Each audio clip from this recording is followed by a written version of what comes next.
Daí, pessoal, tudo bem? Eu sou o professor Rafael, faço parte da equipe do Mais Números, sou professor de matemática e eu estou aqui para falar um pouco sobre os principais tópicos de matemática no Enem. Principalmente agora o Enem 2020, né, que na verdade vai ser feito lá em 2021, então a gente tem um tempo muito massa aí para estudar, para se preparar, e eu quero dar umas dicas para vocês, eu quero deixar vocês, 100% preparados aí para esse desafio que é o Enem, e vocês vão ver que esse desafio não é tão grande se vocês vierem para o nosso time aí fazer o curso de Exatas Mais Números, porque a gente vai deixar vocês a mil. Bora lá?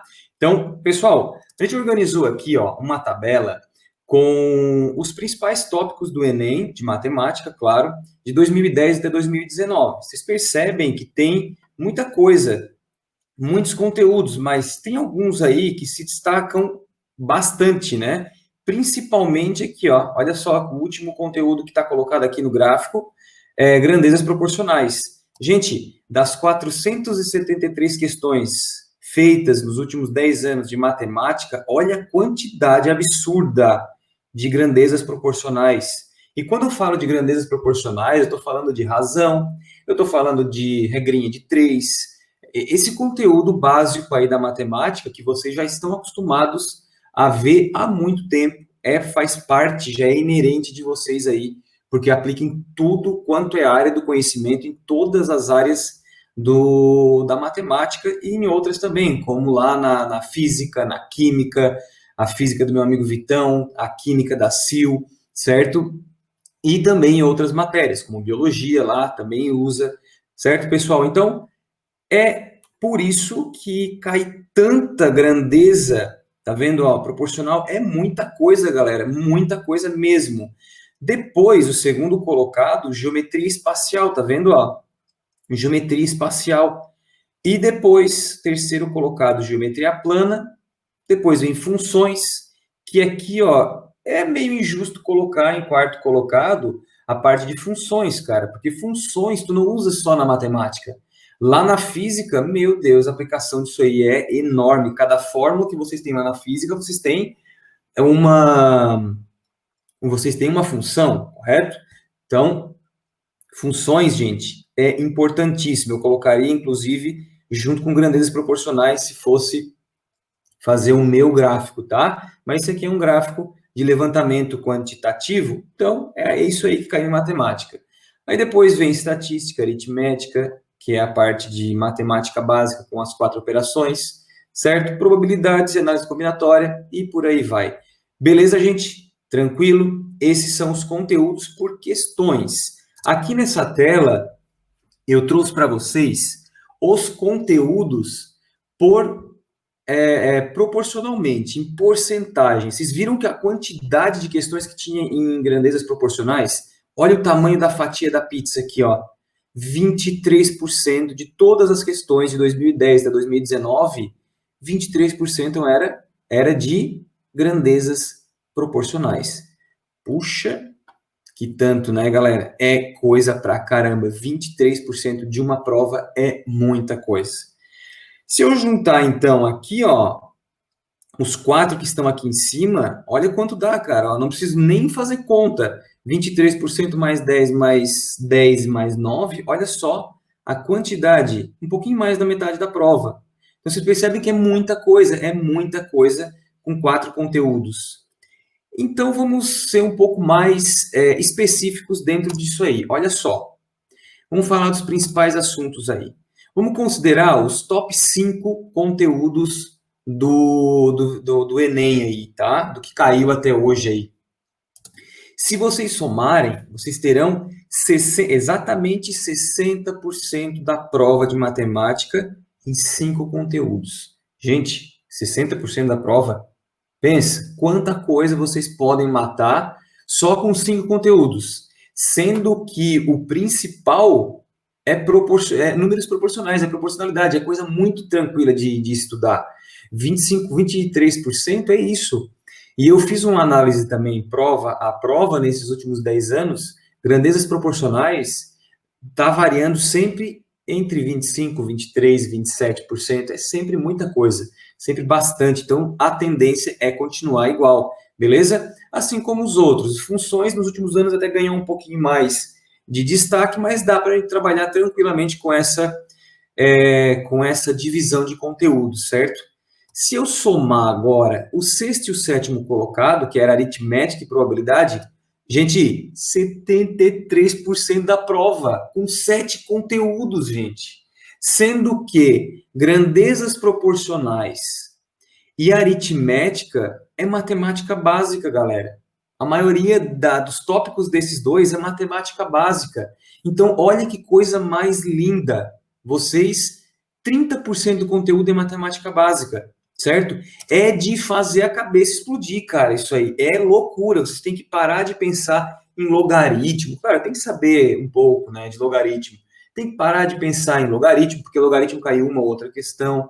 PA e PG, cai uma ou outra questão, tem que saber o básico, mas não precisa se aprofundar tanto naqueles conteúdos, porque é 1%, 2%, é uma questão, olha, chorado é duas, cara, então não se preocupa com esses conteúdos que são um pouco, que não caem quase, porque a tendência é sempre a mesma. Nesses 10 anos, fazendo uma retrospectiva à prova, percebe-se que essa tendência é a mesma todo ano, não tem conversa, certo? Então já pensou, cara? Tu com 7 conteúdos, eu botei 5 porque 2 é matemática básica, né, cara? Então nem conta. Com 5 conteúdos, tu matar 73% da prova do Enem. Gente, é de estourar, cara, de explodir a cabeça. Então apaga tudo aquela coisa que vocês tinham na cabeça, reprograma isso aí, ó. 5 conteúdos, eu mato a prova de matemática do Enem. 5 conteúdos, mais 2 de matemática básica. Coisa linda, né, cara? Quem é que não quer matar a prova de matemática, né? E aí, vamos fazer uma simulação como se isso fosse uma prova de 45 questões. Olha só o que vai acontecer. Eu tenho de 45 questões, assim, é que eu estou arredondando, né? 11 questões seriam de grandezas proporcionais. 10% de geometria espacial seria 5 questões. Aqui, considerem o arredondamento que foi feito das porcentagens, daí foi feito aqui também, né? Porque não é claro que aqui eu tenho 10% e 10%, mas aqui eu tenho 5 questões e 4 questões. Então, observem, se vocês lembrarem do primeiro gráfico quantitativo, a quantidade de questões, você sabe que geometria plana tem um pouquinho menos do que a geometria espacial. Então, num arredondamento, eu preciso arredondar para baixo. Mesma coisa funciona aqui para esses três conteúdos aqui, os 3 últimos, tá? Eu botei 6 conteúdos aqui, só para os 7 conteúdos, perdão, os 7 conteúdos para vocês verem quanto da prova vocês matam. E, gente, olha que massa, cara! Mais ou menos 33 questões vocês matam só com esses conteúdos, galera. Tu já pensou numa coisa dessa? No nosso curso, a gente prepara vocês para tudo. Tudo que pode cair no Enem, a gente vai preparar vocês, mas vai dar um foco muito grande naquilo que é principal. E vocês vão se perguntar, professor, mas por que o Enem cobra esses conteúdos? Se vocês pegarem qualquer prova do Enem, eu tenho certeza que vocês já tentaram estudar por conta, já fizeram cursinho em qualquer lugar, fizeram cursinho também, tudo quanto é canto. Se vocês perceberem, o Enem exige de vocês uma interpretação muito grande. Interpretação. Vocês têm que saber interpretar. Esses conteúdos são conteúdos altamente interpretativos, primeiro, e altamente aplicáveis na prática. Então, por isso que ele trabalha tanto com vocês, esses conteúdos aqui, esses 7. Mas hoje, na nossa aulinha inaugural aqui, nas nossas dicas, eu vou me focar só nos top 5, tá? Nos top 5 aí, porque senão a gente não consegue matar tudo. Depois, vem para o curso que a gente fala sobre o resto e aprofunda esses 5.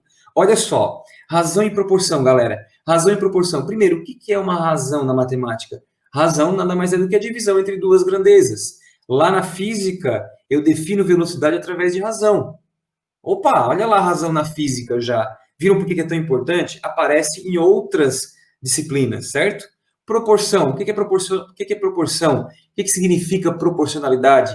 Quando duas grandezas quando duas razões, na verdade, têm o mesmo resultado, tem o mesmo resultado, esse resultado é constante entre razões, a gente diz que elas são proporcionais, certo? O nome desse resultado que dá entre a razão entre duas grandezas, esse valorzinho fixo, a gente chama de constante de proporcionalidade, certo? Constante de proporcionalidade. Não esqueçam de entender o que é uma constante de proporcionalidade. É importante. Tem que saber, beleza? Tranquilo? Onde que aplica, então, razão e proporção?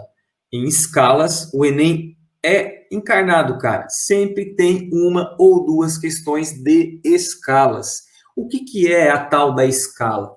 Galera, escala é aquele negócio 1/50, uma unidade de comprimento da planta ou da representação equivale a 50 unidades de comprimento na situação real. Ô, professor, 1 centímetro equivale a 50 metros? Claro que não. 1 centímetro, que é da planta, equivale a 50 centímetros na situação real. É sempre assim. Se tu imaginar, pode ver que a escala, ela não tem unidade de medida. Porque se tu pensa no 1, tá pensando em uma unidade de medida. Se tu pensar em 1 centímetro, tá pensando então em 50 centímetros da realidade. Se tu pensar em uma polegada, estou inventando aqui, tá pensando então lá na escala 50 polegadas. Perceberam? Tá, professor, e se eu quiser saber em metros? Tu vai primeiro ver quanto vale isso em centímetros, se a tua escala tu pensou ela em centímetros, depois tu converte para metros. Tranquilo? Unidade de medida. Então, uma coisa está relacionada à outra. Tem que saber converter unidade de medida, gente. Por quê? Lá na proporção, vocês vão aplicar a regrinha de 3, e aí, por exemplo, 1 quilo equivale, ou melhor, uma saca equivale a quantos quilogramas? Certo? Isso em produção rural, né?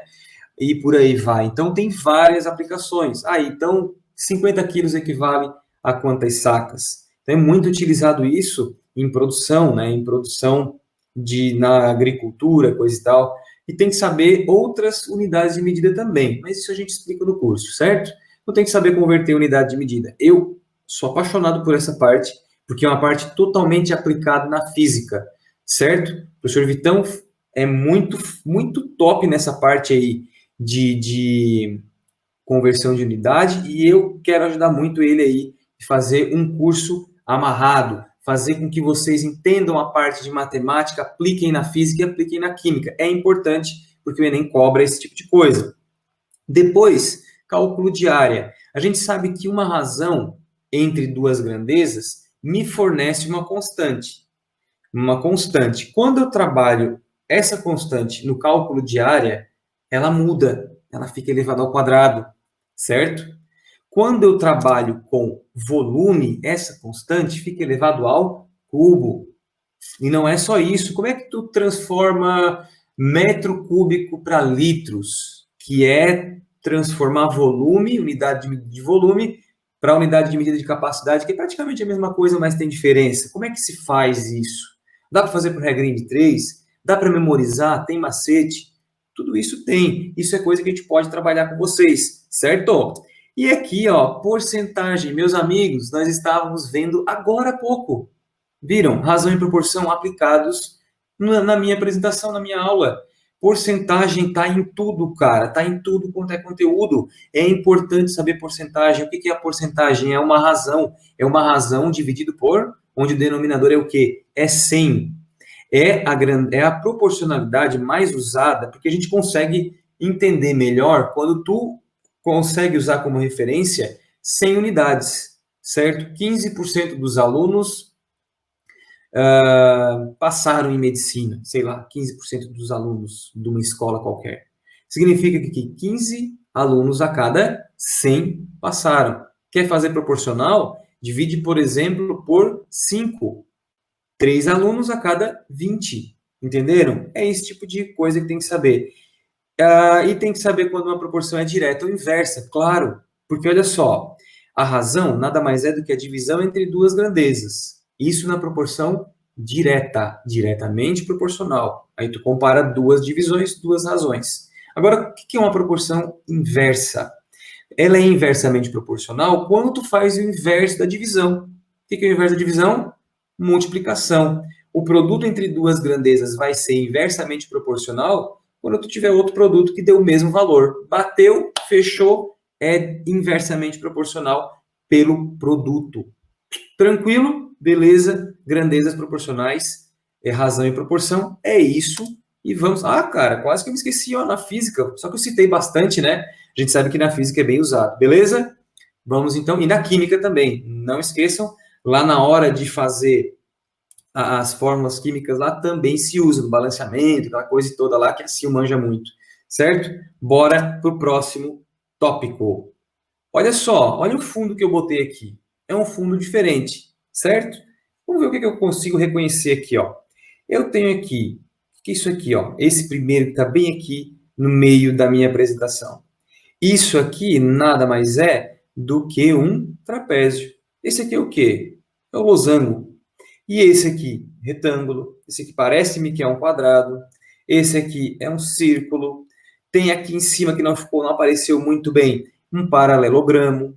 Então, eu estou falando de quem, gente? Para começar a conversa. Estou falando da geometria plana. Ô, professor, mas geometria plana é o terceiro colocado naquele ranking. É o terceiro colocado. Mas eu não posso falar de geometria espacial, que é o segundo colocado, sem antes falar da geometria plana. Porque a geometria espacial aplica tudo da geometria plana. Então, vocês percebem que os conteúdos na matemática são interligados. Um vive em função do outro. Beleza?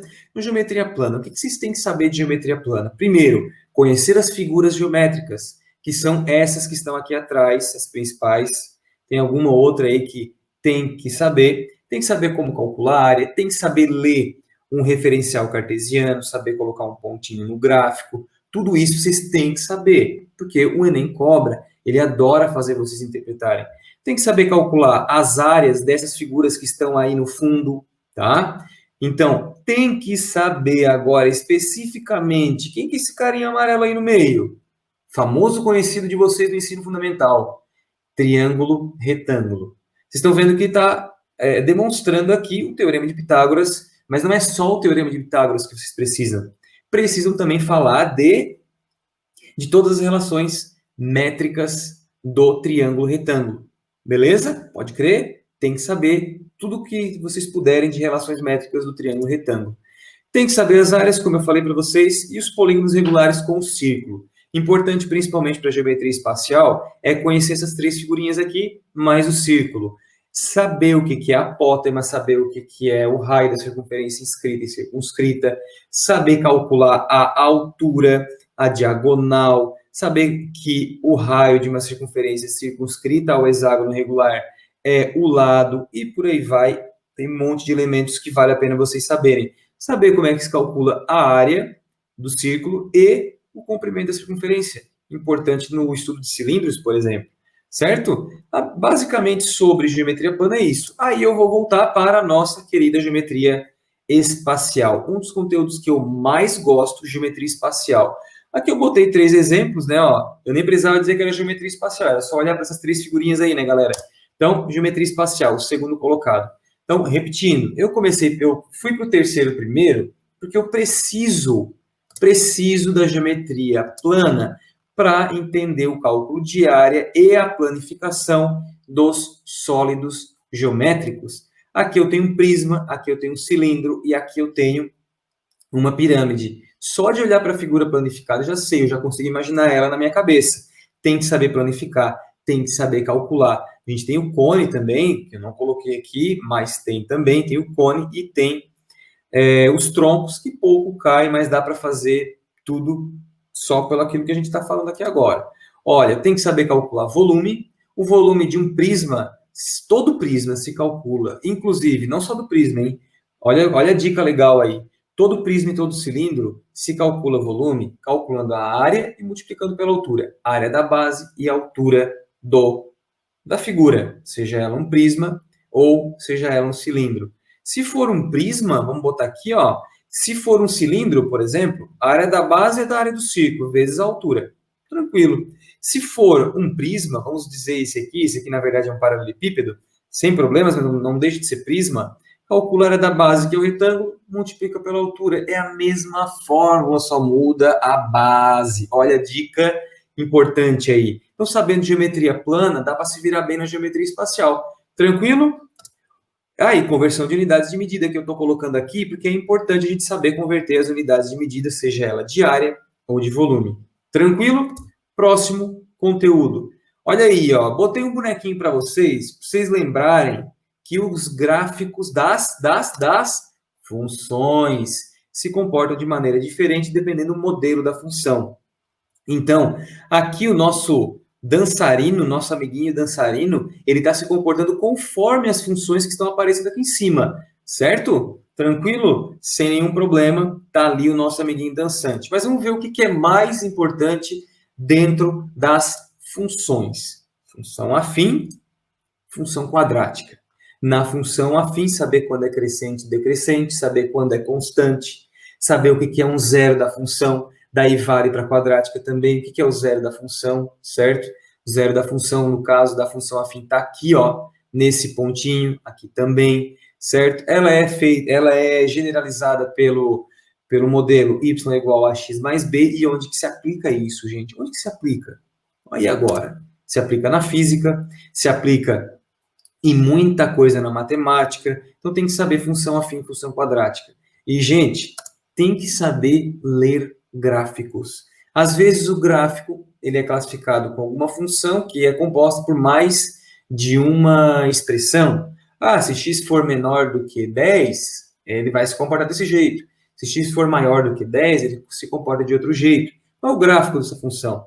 Aí tu vai ter que analisar as opções. O Enem adora colocar um enunciado, dá lá uma situação, problema, tal, aí tu pensa que vai vir uma coisa muito rebuscada, quando na verdade só vem para te ver qual é o tipo de gráfico que aquela situação te remete. Tranquilo, beleza? E aí a gente vai para o último tópico, estatística. E estatística vou trazer aqui as medidas de tendência central, que é um conteúdo que está lá separado, mas eu preciso deles para trabalhar a estatística, porque se eu for, por exemplo, calcular o desvio padrão, eu preciso das médias. Então, tem que saber aqui, para o nosso caso, o que é média, quais são os tipos de média, moda, mediana, certo? Tem que saber, não tem conversa. Média, moda, mediana, e tem que saber o que é um rol, né? Colocar em rol para ver quem é a mediana, coisa e tal, aquelas coisas todas. Média, gente, média harmônica, que dá para usar lá na física, média ponderada, média aritmética e a média geométrica. Tem que saber essas médias aí para aplicar dentro do conteúdo de estatística. Tenho que saber taxa. Eu botei taxa de crescimento para não confundir com aquela taxa da matemática financeira, certo? Taxa de crescimento ou taxa de decrescimento. Por exemplo, aqui eu trouxe um exemplo do preço do leite ao produtor em diversos países. Qual foi o período de maior crescimento da Nova Zelândia, por exemplo? No período que teve maior crescimento. Você não tem que pegar, por exemplo, Nova Zelândia aqui, ó, olhar no gráfico, é o vermelhinho. E aí tu vai ver como é que foi o comportamento. A flecha, aquela parte da reta que está subindo é crescimento. Então tu vai pegar aquele período. E se ele perguntar qual foi a taxa de crescimento, tu vai ter que transformar isso em porcentagem. Certo? Eu tenho que falar da probabilidade.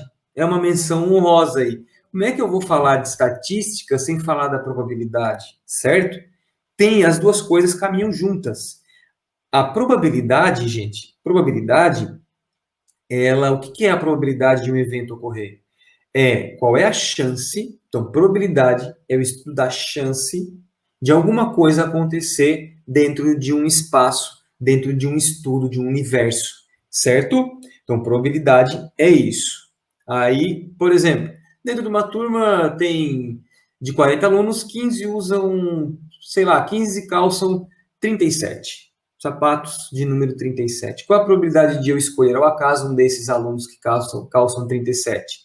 É 15 sobre 40 alunos. Tranquilo? Gente, basicamente as dicas que eu tinha para dar, o que eu tinha para esclarecer era isso. Eu agradeço vocês.